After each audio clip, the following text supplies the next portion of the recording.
예, 이 얘기는 이 잘못된 추모글 얘기는 잠시 뒤에 바로 만나보기로 하겠습니다. 노래가 흘러나오고 있고요. 오늘이 천안함 희생자를 기리는 서해 수호의 날입니다. 국립대전현충원의 오늘 모습부터 먼저 보고 오겠습니다.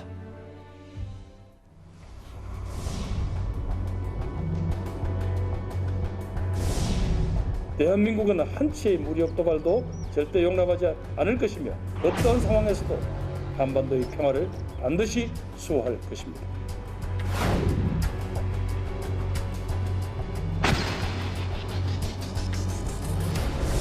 서해 수호의 날과 관련해서는 저희가 국가보훈처로부터 공식적인 초청 요청을 받지 않은 것으로 저는 알고 있습니다.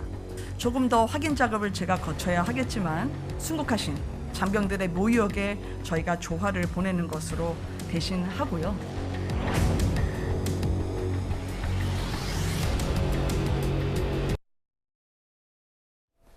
패싱당한 거 아니냐라는 일부 보도까지 나왔던데 하나하나 확인해 볼게요. 일단 문 대통령은 오늘 SNS로 추모를 했습니다. 천안함 용사에 대해서. 근데 국가보훈처로부터 공식 초청 요청을 못 받았다. 당선인 신분은 초청이 안 되는 건지 저희가 어떻게 해석할까요? 글쎄요, 이 행사를 주관한 게 이제 국가보훈처인데요. 문재인 대통령께서 이 북한의 ICBM 도발에 대해서 강력하게 규탄한다고 그 NSC 회의 이후에 말씀하시지 않았습니까?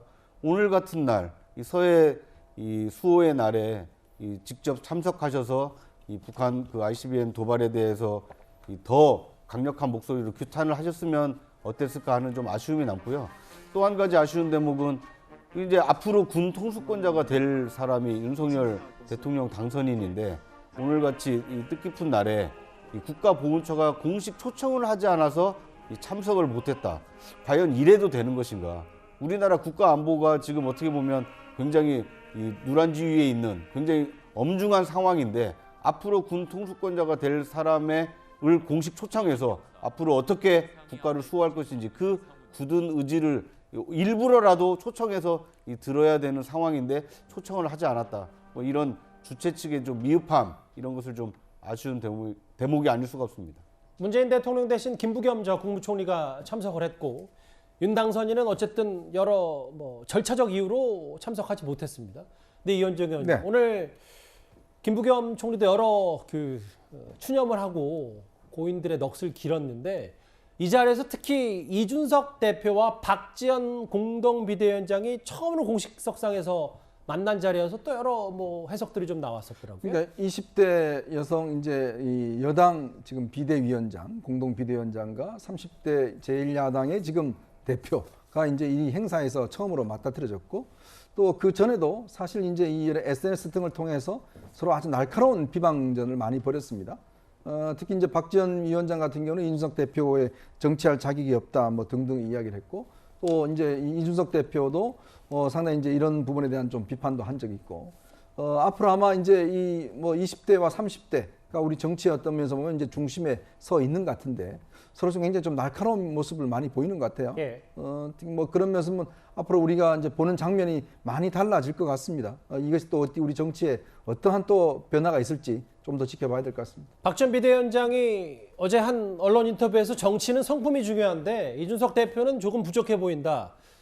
이 대표 같은 사람이 정치를 하면 안 된다고 생각한다. 과거 유튜브에서 얘기했고 오늘 또 이준석 대표는 일부 인터뷰에서 박지원 비대위원장과 언제든 무제한 토론을 할 수 있다. 이렇게 맞받아치기도 했어요. 근데 사실 저희가 준비한 주제 얘기를 좀 해보면 이 내용이에요. 오늘 직접 저 대전현충원을 찾았던 박지원 공동비대위원장인데 오늘 SNS에 이 추모 글을 올렸다가 사실관계가 다른 글을 올려서 좀 뒷말이 나왔습니다. 네, 그렇습니다. 사실 이런 부분은 정치적인 진영을 떠나서 안보와 관련된 부분이기 때문에 사실관계가 저렇게 틀리게 기재가 된 것에 대해서는 굉장히 아쉽다고 할 수밖에 없습니다. 특히 이제 박지원 위원장 같은 경우에는 이제 더 이상 개인의 자격이 아니죠.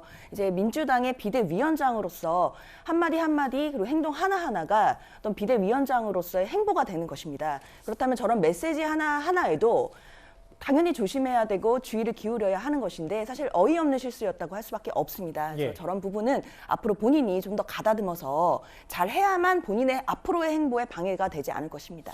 네, 설 변호사님, 단순 실수고 사실관계를 정확히 확인하지 못한 단순 오류일 수 네. 있습니다만 몇 가지 팩트들이 두 가지 정도가 더 틀렸고 두 가지가 네네네. 틀렸고 네. 그리고 이거를 좀 본 천안함 생존자 예비역 전후 회장들이 이걸 또 캡처해서 좀 분노를 표시하기도 하고요. 좀 네. 어떻게 해석해야 될까요? 네, 좀 이게 뭐 좋은 소식은 아니고 충분히 추모를 해야 될 아주 그런 내용이기 때문에 조금 더 정확하게 있어야 되는데 이제 박지원 비대위원장이 정치에 본격적인 정치인으로 들어선 게 아직 한 달도 채 되지 않지 않습니까? 아마 이런 부분에 있어서 민주당에서도 그러니까 이 스태프들이 이제 도와줘야 되는데. 메시지 관리가 필요하다 이 예, 말씀이십니까? 그럼요. 예, 이제 그 20대 중반에 이제 박지원 비대위원장이 아직은 이 부분에 대해서 조금 정교하지 못한 부분이 있는데 이건 민주당에서도 이건 조금 책임이 있다고 보고요. 이 부분에 대해서는 또 뭐 보좌를 좀 해서 이 부분 앞으로는 메시지 관리가 정확하게 될 수 있도록 해야 된다고 봅니다. 오늘 천안함 용사들, 천안함 희생자를 기리는 서해 수호의 날이었습니다. 다시 한번 천안함 용사들의 넋을 기리겠습니다. 서해 수호의 날 관련 소식은 여기까지고요. 다음 주에 넘어가기 전에 지금까지 들어온 여러분들의 목소리를 만나보겠습니다. 첫 번째 댓글입니다. 인사건 휘두를 때만 대통령 권한 운운하지 말고 책임도 끝까지 다하세요. 문 대통령 비판하신 분도 있습니다. 예. 감탄고토다. 북한은 도돌이표다. 시간만 낭비하지 말고 안보 강화해야 된다는 목소리도 내주셨습니다. 예. 5년 동안 문 대통령 악수하고 달려봤지만 더 강도 높은 북한은 미사일을 발사했다. 윤당선인은 강도 높게 대응해 주세요라는 의견도 주셨고요. 일상을 되찾은 박 전 대통령에게 영적 해석을 넘어가지 맙시다. 평온한 일상을 즐기게 해주세요. 마지막 보겠습니다. 예. 앞으로 내 이상형은 여성 경호원이다. 마지막 댓글까지 만나봤습니다.